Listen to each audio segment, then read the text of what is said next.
ठीक है सर, चलिए आगे बढ़ेंगे क्योंकि इंटरनेशनल फंड्स पर चर्चा हो रही है। एक बार बात कर लेते हैं यूएस फंड्स की। स्पेसिफिकली यूएस फंड्स ने 1 और 3 साल में किस तरीके के रिटर्न अपने निवेशकों को दिए हैं बीते 1 साल में और बीते 3 साल में। एक बार नजर डालते हैं इस डेटा पर। देखिए आपकी स्क्रीन पर DSP US specific equity omni fund और फंड को अगर हम देखें, 1 साल में इसने 37.24% का शानदार रिटर्न दिया और अगर 3 साल की अवधि की बात करें तो 25.59% का रिटर्न इसने यहाँ पर दिया। दूसरे नंबर पर है Mirae asset S&P 500 top 50 ETF fund of fund. 1 साल की अवधि में देखें तो इसने 31.38% के रिटर्न अपने इन्वेस्टर्स को दिए हैं और अगर 3 साल में देखें तो देखिए 40% का रिटर्न इसने अपने इन्वेस्टर्स को दिया है। कमाल का return. SBI US specific equity fund of fund को अगर देखें तो इसने 1 साल की अवधि में 28.53% का रिटर्न दिया है अपने निवेशकों को और 3 साल की अवधि में इसी फंड ने 26% का रिटर्न जो है अपने इन्वेस्टर्स को दिया है।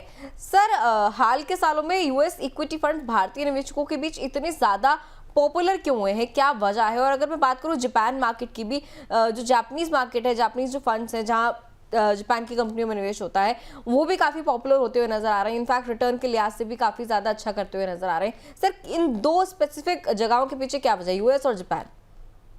जी, तो देखिए यूएस में इट इज नेचुरल कि जो जो टेक्नोलॉजी ड्रिवन कंपनीज है, राइट, ठीक है, और खास करके जब से ये एआई का जो सारा जो जो जो जो बस जो है अक्रॉस द वर्ल्ड, राइट, तो एक एक्सपेक्टेड है कि ये सारा रिसर्च इनोवेशन को यूएस लीड करेगा। ऑफ कोर्स उसके पीछे कहीं ना कहीं चाइना भी कहीं पीछे नहीं है। अगर जितना हम पढ़ पा रहे हैं तो China from a technology perspective भी इक्वली बेटर है, या फिर कुछ एस्पेक्ट्स में जितना हम सुन पा रहे हैं वो उस यूएस से भी बेटर है, राइट। तो अगर आप देखें तो आज लिस्टेड एंटिटीज में ऐसी कंपनीज जिनमें टेक्नोलॉजी हो और एआई ओरिएंटेड जो अप्रोच है, या फिर जब अपनी एआई अपनी तेजी जब पकड़ेगा तो कौन सी कंपनीज को बेनिफिट होगा, राइट। तो ये सारी टेक्नोलॉजी कंपनीज है और ये सारी टेक्नोलॉजी कंपनीज प्रीडोमिनेंटली आज के समय में यूएस में नजर आती है। अगर आप देखें तो जो एनवीडिया जो है, जो जो जो जो उनका सेमीकंडक्टर की कंपनी है जो यूएस में, ठीक है, उसमें भी काफी बड़ा प्राइस में सर्ज हुआ और उन्होंने भी बहुत अच्छे रिटर्न दिए। तो ये सारी चीजें जो है वो प्रीडोमिनेंटली टेक्नोलॉजी ड्रिवन है। और आज के समय में अगर हम देखें तो S&P 500 हो गया या फिर नैस्डैक 100 हो गया, अगर मेरे नंबर सही है तो हो सकता है कि 45 to 50% या फिर थोड़ा सा उससे ज्यादा ही होगा जो टेक्नोलॉजी के कंपनीज है वो इंडेक्स में, राइट। तो ये हो गया यूएस का। जापानीज मार्केट में ऑफ कोर्स पिछले 1 साल में काफी अगर हम बात करें निकाय 225 जो उनका इंडेक्स है, वो आज से लेके 1 साल में आई थिंक 33.61% का 1 साल का ग्रोथ है, right? तो उसमें पीछे कुछ रीजंस है। आई थिंक जब ये नई गवर्नमेंट आई वहां पे उन्होंने कुछ कुछ चेंजेस किए हैं, कुछ स्टिमुलस के रूप में। तो बहुत सारी चीजें जो है वो उनको हेल्प कर रही है। लेकिन मैं एक चीज कहना चाहूंगा, बिकॉज हम ये खास करके रिटर्न्स वाले स्लाइड पे है, और जब आपने श्योर आपके स्क्रीन पे भी रिटर्न्स आप फ्लैश कर रहे हैं, तो returns should not be the only criteria जब आप इंटरनेशनल फंड्स को देखें। द मेन पर्पस होना चाहिए आपका इंटरनेशनल मार्केट में इन्वेस्ट करने का, वो है आपको डाइवर्सिफाई करना ऐसी ज्योग्राफीज में जहाँ पे पोटेंशियल है बढ़ने का, और ऐसी कंपनीज में जहां पे हम इजीली इंडिया से एक्सेस नहीं कर पाएंगे।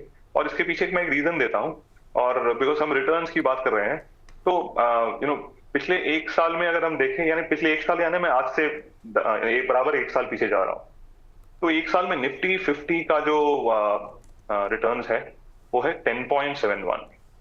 उसको कंपेयर करेंगे तो S&P 500 ने 16.16% रिटर्न दिया है। कॉस्पी 200 जो साउथ कोरिया है, क्योंकि साउथ कोरियन मार्केट काफी हलचल में थी, राइट, वो ऑलमोस्ट डबल हो चुकी है 1 साल में, 98.92%। और निकाय की जैसे हमने बात किया 33.61। ये अगर हम 33.61 अगर हमने इसको 1 साल में देखा, राइट, तो इसमें लगता है कि इंडिया बहुत पीछे रह गया है, ठीक है। लेकिन जब आप इन्वेस्ट करते हो, टिपिकली आप लॉन्ग टर्म के लिए इन्वेस्ट करते हो, उसका टाइम होराइजन जो होता है वो लंबा होता है। यही नंबर्स, परफॉर्मेंस नंबर्स अगर मैं 5 साल का देखूं तो निफ्टी 50 का जो 5 साल का रिटर्न, अब ये पॉइंट टू पॉइंट रिटर्न है, CAGR नहीं है, राइट। तो पॉइंट टू पॉइंट रिटर्न जो है वो है 84.33।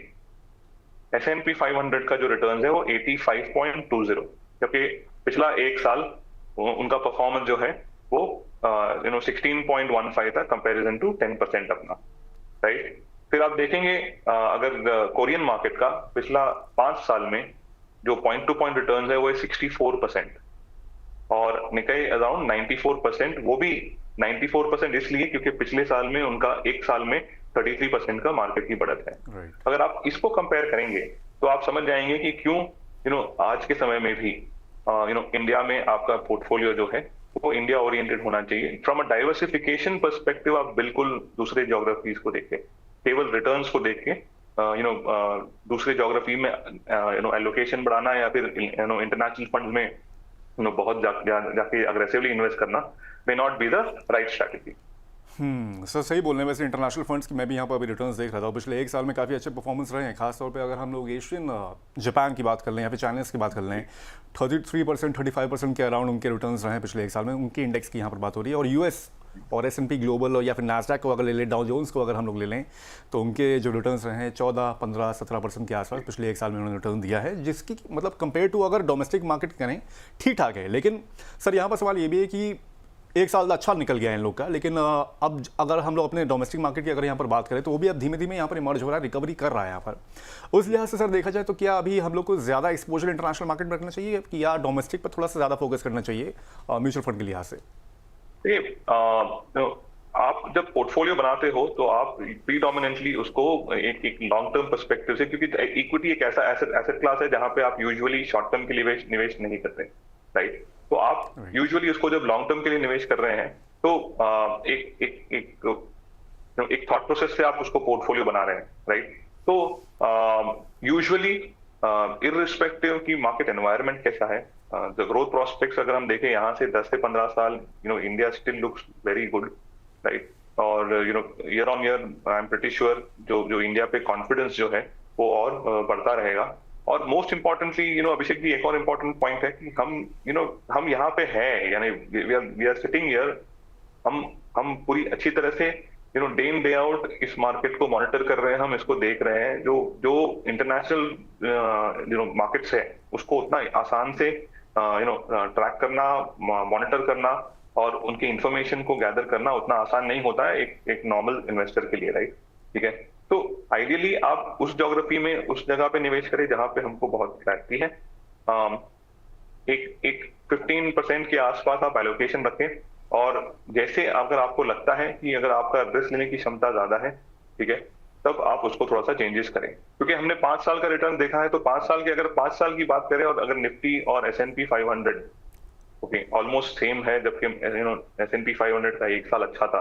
और जापान ऑफ कोर्स ये पिछले एक हफ्ते में इंडिया थोड़ा सा फ्लैटिश रहा है, लेकिन जापानीज मार्केट फिर भी सर्च किया इसके लिए, क्योंकि मैंने इसको जब ये नंबर को मैंने 31 दिसंबर के आसपास देखा था, तो I think Nifty 50 was better than Japanese market also, right. तो उसको returns should not be the only criteria.